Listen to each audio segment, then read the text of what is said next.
Alright, we are back 100% now, ready to go with the next round of the tournament. So we are going to have Yanbetari versus AkanesKiryu. So we did just see Yanbetari's deck, but Yanbetari is going to be playing this collections department, which is a Stone Scar deck with their hero being Syl, Hand of the Cabal. So when Syl hits the enemy player, you get +1 power this turn for each of your units that dealt damage. 4/5 unblockable with Pledge, which is really important because, as you'll notice, you're only allowed one of any card besides your hero, which you can have 4 of, but you cannot play extra copies of your hero into play. We also have Ace Donis from AkanesKiryu on the other side of the match. So obviously going to be running 4 Ace Donis. If I can find where Ace Donis is in the list. So Ace Donis Untainted, increase the damage of a spell in your hand by 3 on a mastery of 3.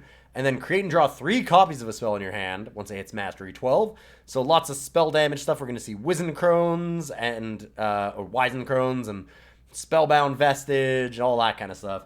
Lots and lots of damage spells. And we're going to hop on into this round when they're ready to go. It looks like they're up. And we're going to watch AkanesKiryu.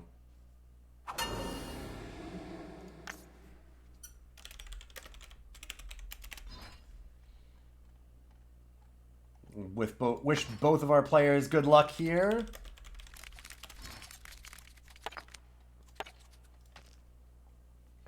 Ooh, a nice early start here for Akane. I like Spellbound to make so much of their deck cheaper. And then, of course, Milos. Booliker can get in real fast and early.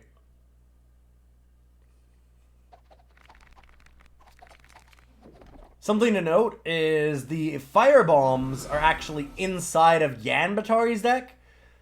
So the firebombs are dealing damage to their own player, and all of the spell damage stuff that Akane has isn't going to affect firebombs. That doesn't mean that firebombs are a bad play for Akane. It's just important to note that, like, having Ace Donis and having Spellbound Vestige is not going to mean that firebombs deal more damage. And this is an interesting choice. I would think you start with Milos, but it certainly makes sense to play Ace Donis. Yeah, and Akane is going to go for the Ace Donis. Try and get Mastery right away, early and fast. They've got the Ixton Merchant, so they can find things like Draconic Ire or Provoke the Dragons, which is obviously really good with Ace Donis, being able to deal extra damage and getting the Mastery off faster. And there we go, Akane's got an extra copy of Ace Donis to trade away if they want. Deciding not to so far, though. Just going to get in with both charge units.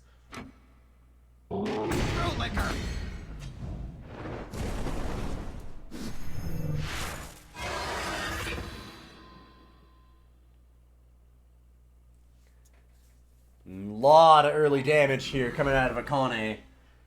Yanbetari's got a pretty aggressive deck, but they're falling behind fast in this. If Akane can find power for this Crystallize, oh man, already at 5 damage per unit.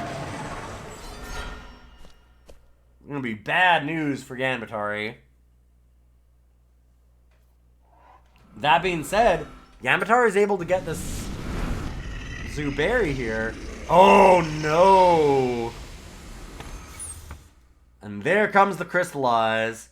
Could also go to the market, but I've got to imagine the Crystallize is the way to go here. Like, what are you going to do? I mean, Provoke the Dragons is pretty strong. Maybe you trade Provoke the Dragons, kill that, and then Berserk both? I can definitely see that being a thing. There's a ton of great options here, essentially. But this looks like Akane's game to lose. Just an incredible amount of damage coming down early. Yanbetari sitting with a couple of firebombs in their deck that are very close to lethal.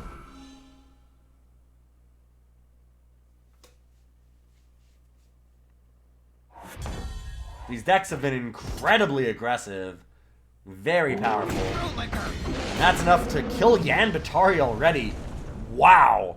I didn't expect to see so many aggro decks in a singleton tournament, but a lot of people have brought some really, really good aggro builds We have seen a lot of them game after game here.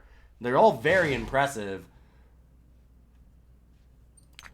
So very fast and decisive game from Akane over Yanbetari, who just won the last round. So we're going to watch from Yanbetari's side this time and see if they can turn this match around. Because they will be on match point. If they lose, they go down to the losers bracket.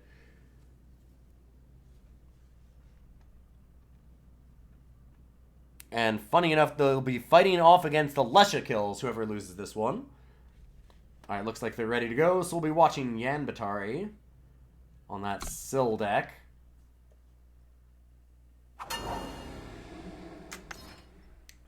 Ooh, and a tough draw here for Yan. That's definitely going to be a mulligan, I would think. Not having any fire is just too big of a problem.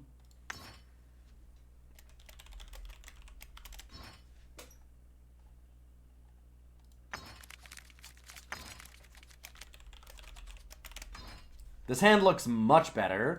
Yeah, early Rip Knife into a Champion of Chaos. And Champion of Chaos is going to have both sides open.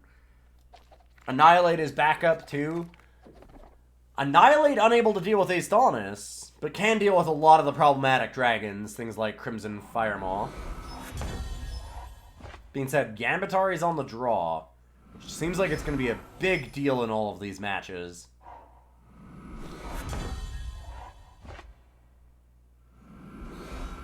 Send a message.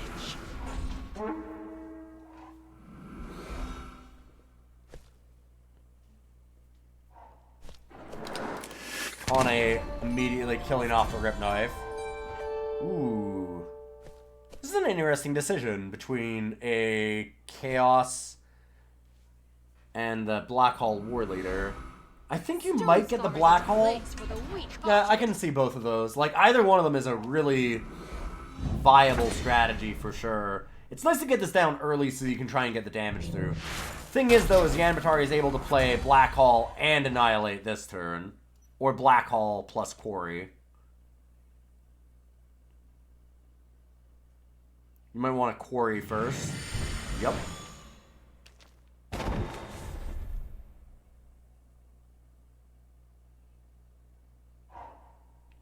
Ooh. Yanbetari snaps off an Aramot.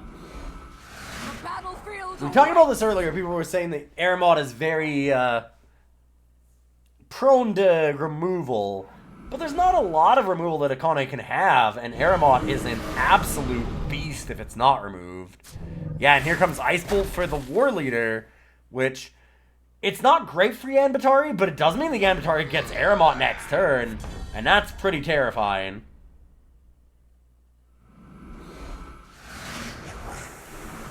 So Akane's got to have some good answers fast, or Aramot can take over this game. Resurface is interesting. That tells me that Akane has to have removal for this Aramot, because otherwise Aramot just attacks and removes the top 10 cards from the deck. So resurfacing does not help here.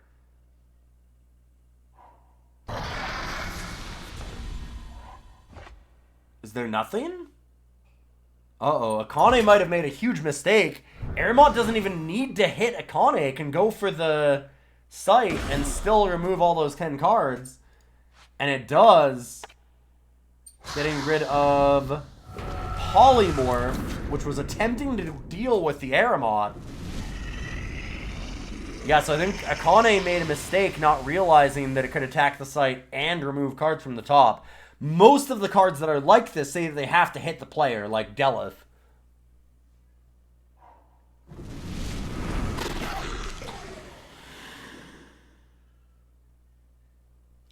Yeah, now an Annihilate from Yanbetari.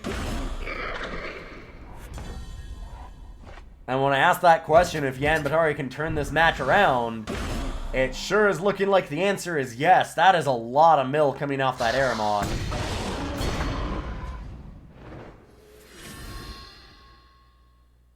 And Yanbetari still with a Dragon Forge and another removal spell here, too.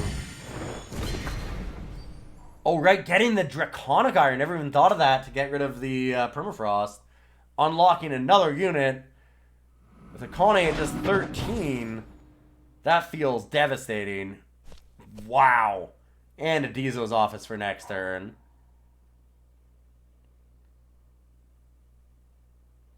I don't know if there's a card in Akane's deck that can deal with what's happened here.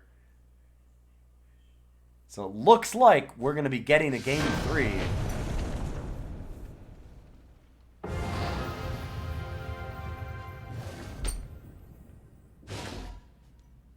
Very sick. Alright. That is game 3 then. We're going to watch Akane for the last one and see if they can repeat their first game where they managed that crystallize with +4 damage on it, dealing 5 damage every unit by like turn 7. They've got to have a really good hand, but we've seen it happen.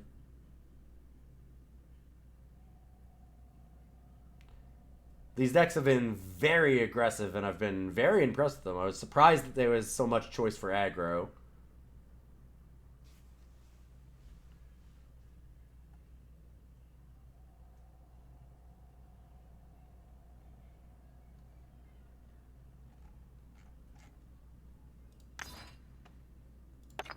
Let our players challenge each other here.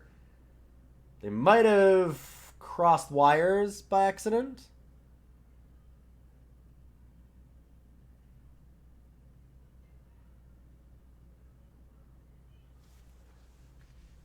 Not enough damage. Could have Solar Blasted. And they don't have the Solar Blast, I believe. Looking at the deck. But they do have the Touch of the Wild to give a spell Overwhelm. Alright, now they're ready to go. So we're going to see Akane's side of this final. Cinder Clutch plus Kozin is a very nice start.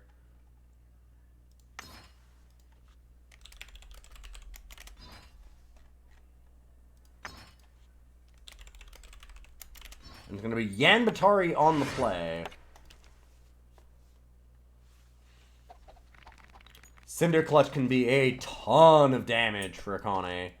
And it's just been a really disgusting card.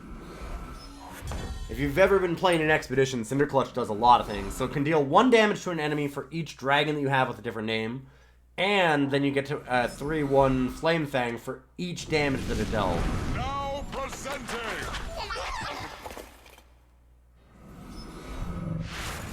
Early and fast Kato from Yanbetari. But 2 Astonis. One of them going to go away right away, since you can't play 2 out. But we're going to get a Kozin into an Astonis. And Astonis plus Cinder Clutch is really good. Increasing the damage of Cinder Clutch by 3 is a lot. Embrace the nightmare.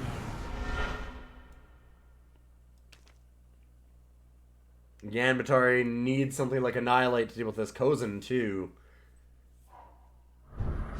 And that is very much like an Annihilate. Voprex's choice will take it down. Milos is a nice drop. Oh wow. And they're going to go immediately for the Milos. I was thinking that Astonis was going to come down because of the Cinder Clutch.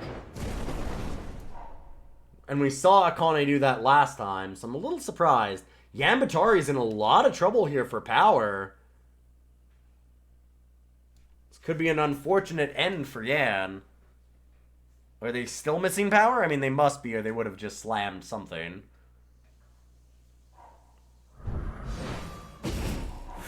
Yeah, able to nerf this Milos a little bit so it's less damage, but that's ultimately going to be just a stopgap for the problem. Now presenting! Yeah, and there's the real problem. Astonis coming down. Oh, wow. An aggressive Cinder Clutch out of Akane. I was expecting that to wait for a turn, but Akane, afraid of Yanbetari having removal, just decides to use the Cinder Clutch right away. And as it turns out, that was the correct move. And now Akane is in trouble because they have no gas in hand, and we know that Yanbetari, without having any power cards, has got to have just all gas. So this is entirely up to Akane's top decks now. And yeah, I mean, they're at an effective 0 cards versus 6. Not where you want to be. Revel in the shadow.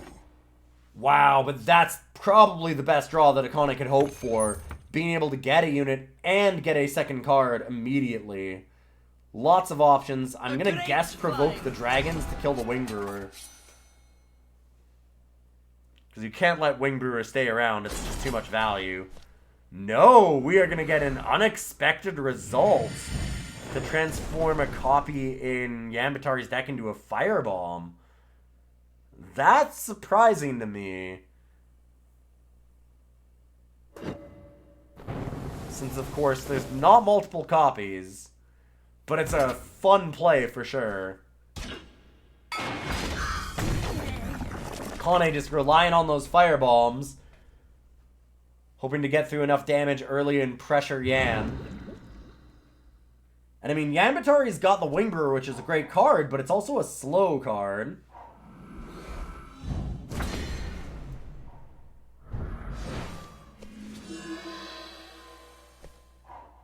Like, 11 life is not a lot here. Oh, no! That's the game! Instant Soulfire Drake off the top, and Yanbetari is down. What a swing. Woo! From no cards in hand, essentially, to just going into the Merchant, into Soulfire Drake, and putting the game away in 2 turns. Rough beat for Yanbetari there at the end.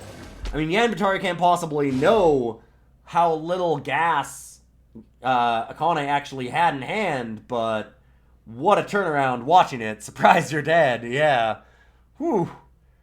What an end to the game. And we're going to have Akane move on to round 2 in our tournament. And Yanbetari going into loser's bracket. A lot of really, really tight games this time around. Lots of 2-1 matches. The only person that has not had a 2-1 match so far is Grandmaster Son, who is the only person that has not gone to 3 matches, and they've done it twice. So Grandmaster Son tearing things up so far, but Akane moving on as far in the tournament so far as Grandmaster